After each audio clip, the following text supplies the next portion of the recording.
오늘 말씀은요, 사도 바울이 이 고린도 교회에 말하기를 1만 스승이 있으되 아비는 없다, 이렇게 말하고 있어요. 그 말이 무슨 뜻인지 우리 한번 살펴보도록 하겠습니다.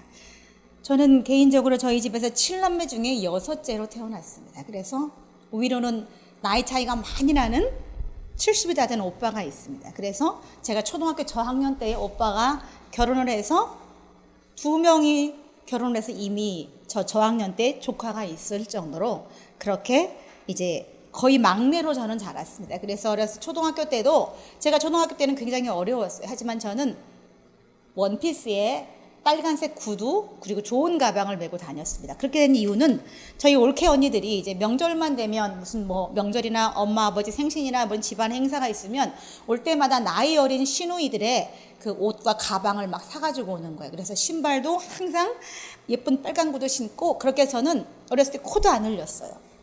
저 어렸을 때는 이렇게 해서 여기가 그냥 반들반들한 게 그냥 다 유행이었는데 저는 한 번도 그런 적이 없어요. 항상 깔끔한 옷에 빨간 구두 신고 좋은 가방을 메고 그렇게 자랐는데, 그래서 제가 이제 어렸을 때 부족한 것이 없이 컸기 때문에 거침도 없고 무서운 것도 없고 또 굉장히 자유롭게 자랐습니다. 저희 친정어머니는 뭔가 제약을 잘 안 하셨어요. 그냥 두시면서 자유롭게 사고하고 이렇게 크기를 원하셨지 뭔가를 막 이렇게 가르치고 그러질 않으셨어요. 굉장히 자유롭게 자랐는데, 그래서 저는 이제 결혼하고 나서도 사실은 엄마로서는 조금 부족하지 않았나, 목사로서도 많이 부족하지 않았나 생각이 드는 것이, 제가 요 몇 년 동안 이게 성경이 말하는 아비의 마음이구나 라는 것을 제가 깨닫기 시작한 지가 몇 년 되지 못했습니다. 그래서 저는 그동안 제가 살아온 그 전의 인생은 사실 아비의 마음이 무엇인지, 하나님의 마음이 무엇인지 잘 몰랐다는 생각이 들었고, 요즘 제가 정말 그게 많이 들어요. 아비의 마음이 무엇인지, 어미의 마음이 무엇인지, 이거였구나, 이게 하나님의 마음이었구나 라고 자꾸 느껴서 이렇게 말씀까지 준비하게 되었습니다. 하나님의 사랑을 저는 한마디로 정의한다면 징계하시기보다는 참고 인내하시고 기다려주는 것이 아닌가, 저는 그런 생각을 해봅니다. 2013년에 개봉한 관상이라고 하는 영화가 있습니다. 이 영화는 이제 수양대군이라고 하는 이 세조를 그린 영화예요. 거기 영화에 보면은 그 조카인 단종을 죽이고 이 수양대군이 그 왕위를 빼앗습니다.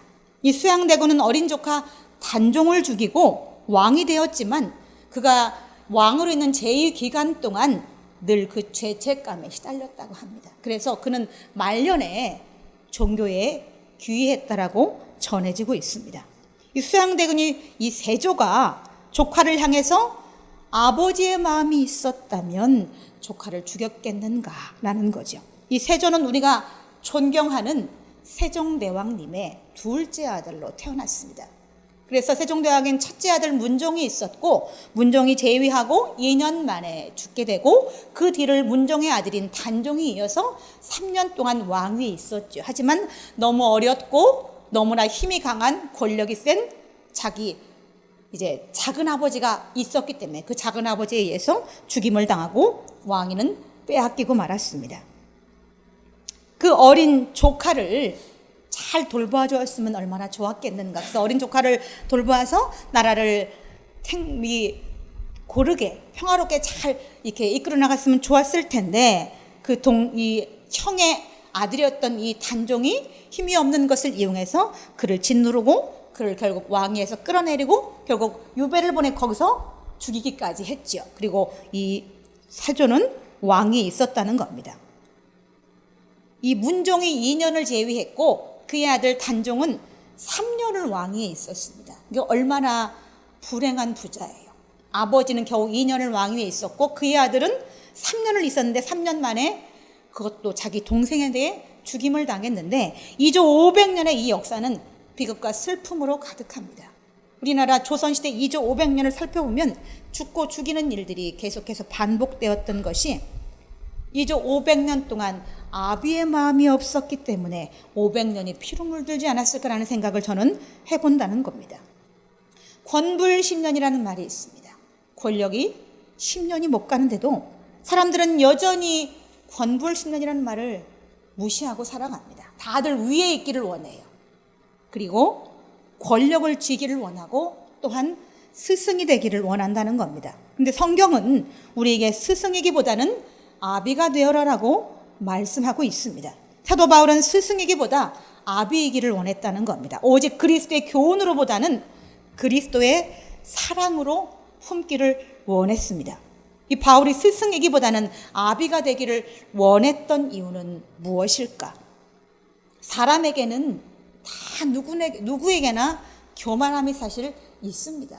다만 그것을 우리가 겸손함이라는 것으로 우리가 자제하고 억누르려고 하는 것뿐이지 겸손함만 있는 게 아니에요. 누구나 다 교만함이 있어요. 왜 그냥 우린 다 죄성을 가지고 있기 때문에 그 교만함이 있는데, 그래서 인간은 가르치고는 싶어 하지만 가르침을 받는 학생은 원하지 않는다는 겁니다. 누구나 다 그래요. 내가 스승이길 원하지 내가 배우는 학생이기를 원하지는 않는다는 겁니다. 스승이 되고 싶어요. 그러나 학생은 no. 저도 그렇겠죠. 저도 위에 있고 싶지 아래에 있고 싶지 않습니다. 이왕이면 스승이 좋죠. 이왕이면. 그러나 스승이라고 하는 자리는 위에 있기 때문에 섬기기보다는 섬김을 받는 자리입니다. 그래서 유대의 랍비들이 시장에 가서 문안받는 것을 좋아했습니다. 시장에 그 랍비의 옷을 입고 이렇게 다니면 시장에 유대인들이 나와서 다 인사를 할 때 그것을 즐겼단 말이죠. 스승이기 때문에, 선생이기 때문에 그렇다는 겁니다. 이 스승이라는 자리는요, 남의 모자람을 보는 자리예요. 그 자리 자체가. 내 모자람을 보는 게 아니고 남의 모자람을 보고 그 사람을 가르치는 자리가 바로 스승의 자리인데, 그 자리의 단점은 정죄에 빠지기 쉽다는 단점이 있습니다. 왜냐하면 상대의 모자람을 보고 가르쳐야 하는 자리이기 때문에 정죄에 쉽게 빠질 수 있는 자리가 바로 그런 자리인데도 불구하고 사람들은 그 자리를 원한다는 겁니다. 예수님도 3년 6개월 동안 가르치셨죠. 가르치시고 또 가르치셨습니다. 그런데 그것보다 더 많이 하신 것이 병든 자를 고치고 배고픈 자들을 배부르게 먹이고 낮은 곳에서 끝없이 섬기는 일을 더 많이 하셨다는 겁니다. 아이들을 안아주시고 또 가장 낮고 천한 백성들을 향해서 무시하거나 업신여기지 않으시고 그들을 진심으로 인격적으로 대해줬다는 겁니다. 예수님을 따르는 그 많은 수천 명의 사람들을 항상 예수님은 긍휼의 눈으로 바라보셨습니다.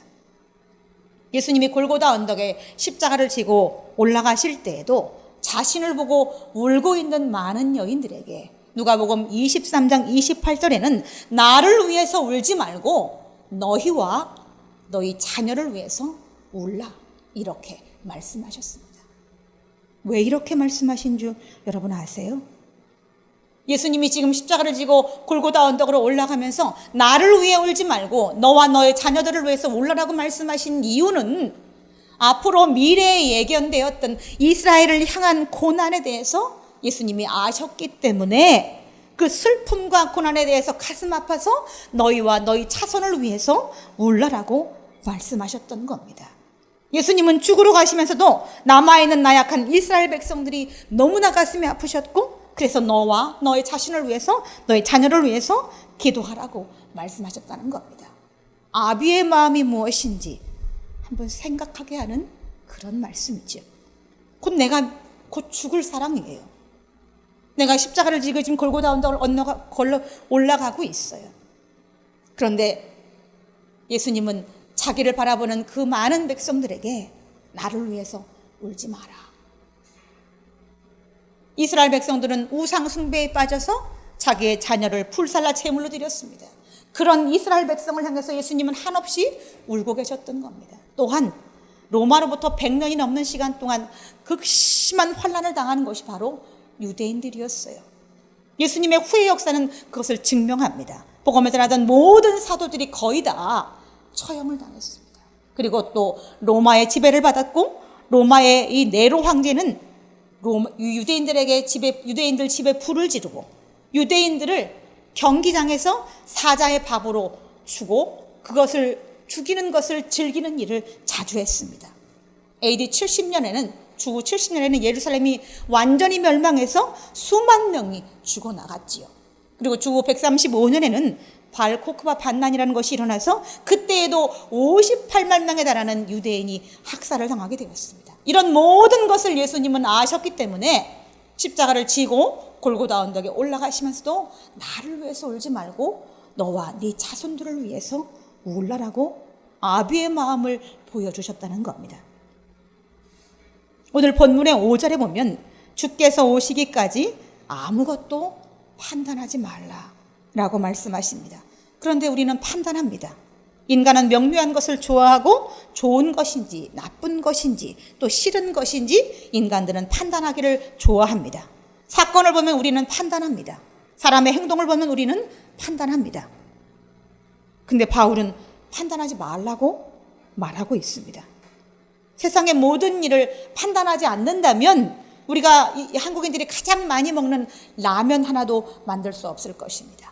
판단을 해야 결정을 내릴 수 있기 때문에 판단을 해야 하는데 왜 사도 바울은 판단을 하지 말라라고 할까?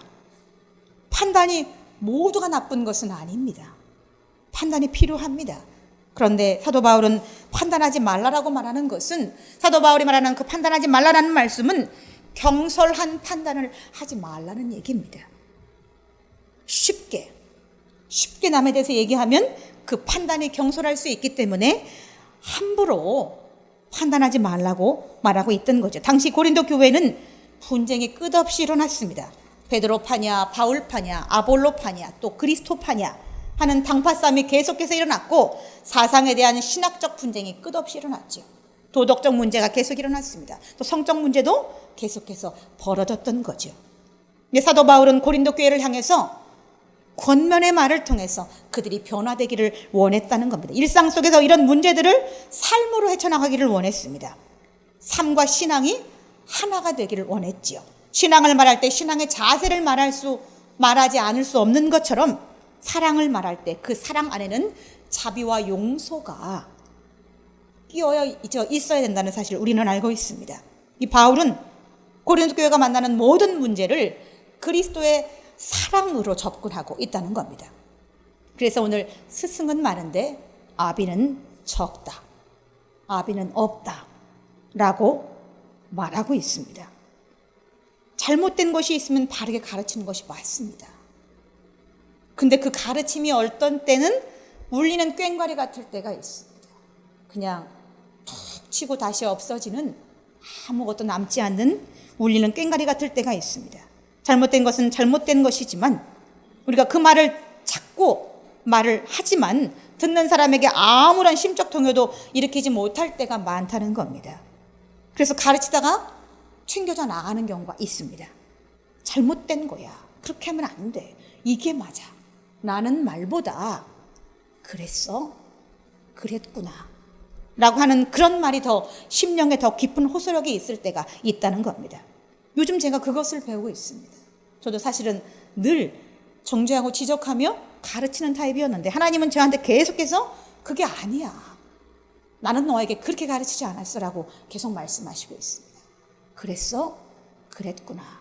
이렇게 말하라고 저한테 가르치신다는 겁니다. 제가 아는 한 목사님이 있어요. 저는 대다수 다 만나는 게 거의 다 목사님들입니다. 어제도 저희 노회 안에 설립 예배가 있어서 거기를 갔다 왔는데 만나는 거의 모든 사람이 70%가 저는 동기 목사님이거나 위에 선배 목사님이거나 후배 목사님이거나 만나는 게 거의 다 목사님들이에요. 근데 제가 아는 목사님 중에 한 분인데 그분과 이렇게 대화를 나누다 보면 말씀이 틀린 말씀이 하나도 없어요. 정말로. 그런데 대화를 나누다 보면은 숨이 막힙니다. 틀린 말씀이 하나도 없는데 숨이 막혀요. 그분한테. 그 틈이 없는 이 가르침에 관용이 전혀 없어 보여요. 자비도 없어 보이고 막 숨이 막혀요. 제가 숨이 막히는데 그 성도는 그 말씀을 들을 때 얼마나 숨이 막힐까. 저는 그래서 그분을 보고는 하나님 사랑은 이게 아니었구나라는 것을 깨닫게 되었다는 겁니다. 누구라고 완벽한 사람이 있겠습니까? 다만 온전치 못한 것을 말하는 것은 우리가 자제해야 될 필요성이 있다는 것을 저는 느낍니다. 잠언 11장 20절에 보면은 마음이 굽은 자는 여호와께 미움을 받는다라고 말씀하고 있습니다. 어린 자식을 때려서만 가르치겠습니까? 우리가 어린 자식을 매도들지만 우리가 더 많이 하는 것은 그 어린 자식을 품어주고 기다리면서 그렇게 키우지요. 어느 날 보면 불쑥 철이 들었어요. 어렸을 때 아무것도 모르던 자녀들이 불쑥 철이 드는 말을 합니다. 불쑥불쑥 기특한 말을 할 때 부모는 그것보다 더 기쁜 게 없지요. 근데 그 부모는 그 자식을 때려서만 키우는 게 아니라는 겁니다. 기다리고 품어주고 인내하다 보면 어느 날 그 아이가 하나님의 말씀과 교훈으로 쑥 자라서 어른스러운 말을 하고 성숙해지는 것을 우리는 본다는 겁니다. 우리 스승이 되지 말고 아비가 됩시다. 당시 고린도 교회는 바울과 아볼로가 스승이 되어서 고린도 교회 교인들을 가르쳤습니다. 그러나 이 바울이나 아볼로는 두 사람이 서로 다리 다툼을 하거나 은근히 헐뜯거나 그러지 않았습니다. 바울과 아볼로는 오직 합력하여 교회를 세우는 데만 신경을 썼던 사람들입니다. 복음의 씨를 뿌린 이 바울이 아볼로에게 교회를 완전히 맡기고 떠날 수 있었던 것은 아볼로를 믿어주었기 때문에 그렇습니다. 믿어주는 것처럼 큰 사랑이 없어요. 믿어주는 것은 큰 사랑입니다. 부모가 자식을 믿어주는 것처럼 큰 사랑이 없죠. 바울이 대장인 게 맞아요. 근데 바울은 한 번도 아볼로가 내 자리를 뺏어가면 어쩌지? 이런 생각은 하지 않았습니다. 떠날 때 모든 것을 아볼로에게 일임했고 또 참견하지도 않았습니다. 아볼로 당신 왜 이걸 이렇게 하시오? 이건 이렇게 하는 게 맞지 않겠습니까? 라고 하지 않았다는 겁니다. 분쟁이 일어날 때마다 아볼로에게 모든 것을 맡겼고 나중에 편지를 써서 관용과 자비의 편지를 써서 보냈던 거지. 그것은 할 수 있었겠죠. 아볼로는 가르침을 지적하거나 아볼로가 가르치는 가르침을 지적하거나 판단하거나 폄하하거나 이렇게 사도 바울은 하지 않았다는 겁니다. 디도서 3장 2절에 보면 아무도 비방하지 말며 다투지 말며 관용하며 범사에 온유함으로 모든 사람을 대하라라고 말씀하십니다. 사람을 비판할 때 쓰는 속담 중에 이런 것이 있습니다. 개도 나갈 구멍을 보고 쫓는다. 사람을 궁지에 몰 때도 숨통을 터주라는 얘기지요. 이런 말도 있습니다. 나는 바람풍 하면서 너는 바람풍 해라. 이런 말도 있습니다. 이 말은 자신의 행동은 잘못하면서 남에게는 옳은 행동을 하라고 하는 이 속담입니다. 행실이 안 좋은 사람이 남의 행실을 말할 때 우리는 그렇게 말하죠. 너나 잘하세요. 속으로 이렇게 말하죠. 포용하는 그런 아버지가 됩시다. 이 바울은 하나님께서 사도들을 끄트머리에 두셨다라고 말하고 있습니다. 끄트머리에. 이 사람들은 스승이고 위에 있는 사람들인데 스스로 자기들을 말하기를 우리를 하나님께서 끄트머리에 두셨다. 사도들은 모욕을 당했지만 도리어 축복했고 박해를 받았지만 참았습니다. 또 비방을 받았지만 권면하고 좋은 말로 그들을 축복했습니다. 그래서 자신들이 늘 말씀 안에 끝자리에 있기를 스스로 원했기 때문에 스스로를 낮추는 말이 바로 이 말입니다. 하나님이 낮추신 것이 아니고 내가 사도 바울이 사도들이 스스로가 끝자리에 자기들이 있기를 원했었던 거지요. 이런 것들은 사랑 없이는 불가능합니다. 모욕하는 사람에게 어떻게 축복하겠습니까? 쉬운 일이 아니죠. 박해를 하는데 어떻게 그 사람을 미워하지 않을 수가 있겠습니까? 근데 사도들은 예수님 가르침 그대로 했어요. 가르쳐 주신 대로 그들을 사랑으로 감싸 안으려고 무던히 노력했습니다. 근데 고린도 교인에게 오늘 이 고린도 교회 4장의 말씀을 준 이유는 이 고린도 교인 사람들에게 죄책감을 가지라고 사도 바울이 썼을까? 아닙니다. 이렇게 권면의 말을 하는 것은 오직 너희를 내 사랑하는 자녀같이 권하기 위해서 내 사랑하는 자녀처럼 나는 너희를 내 자녀처럼 알고 있다라고 말하고 있다는 겁니다. 사도 바울은 아버지의 마음으로 교인들을 권면하고 있습니다. 도랑치고 가재 잡는 법임. 여러분 아시죠? 도랑을 쳤는데 그 안에 가재가 나와요. 그래서 도랑도 치고 가재를 잡아서 먹는데 이것은 사랑만이 해답입니다. 적절하지 않다라고 말씀하시겠지만 한 가지 일로 두 가지 이익을 얻을 수 있는데 한 가지 일을 시켰는데 두 가지를 하는 것은 그런 능력은 칭찬과 격려가 가능하게 한다는 겁니다. 말은 쉬운데 이게 참 사실은 실상은 어렵습니다. 이것은 우리 하집사님이 굉장히 잘하는 거예요. 하집사님 특징 중에 하나가 사람을 용기 나게 하는 그런 특징을 가지고 있어요. 이 말을 어떻게 저렇게 기분 좋게 할까? 저는 사실 그걸 하고 싶은데 잘 안 되는데 하집사님 참 희한해요. 어떻게 이렇게 말을 사람을 기분 좋게 할까? 그래서 저는 배우려고 하지만 잘 안 돼요. 하집사님 그걸 참 잘하는데 여러분도 한번 하집사님이 하시는 걸 한번 배우시기 바랍니다. 하집사님이 제일 잘하는 게 그거예요. 사람을 기분 좋게 하는 그런 능력이 있어요. 우리나라 속담에 또 이런 속담도 있습니다. 동량 얻으러 갔더니 쪽박만 깬다.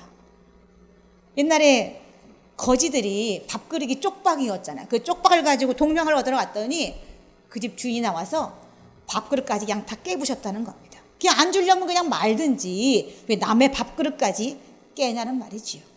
있는 그대로 그냥 두는 것도 사랑입니다. 사지욕신 멀쩡한데 왜 거렁뱅이 짓을 해? 가서 일을 하지. 이렇게 하지 않았다는 겁니다. 그가 그렇게 하는 대로 어쩔 수 없는 이유가 있었겠지라고 하면서 그를 그대로 두고 그대를 인격적으로 대했던 이 모습.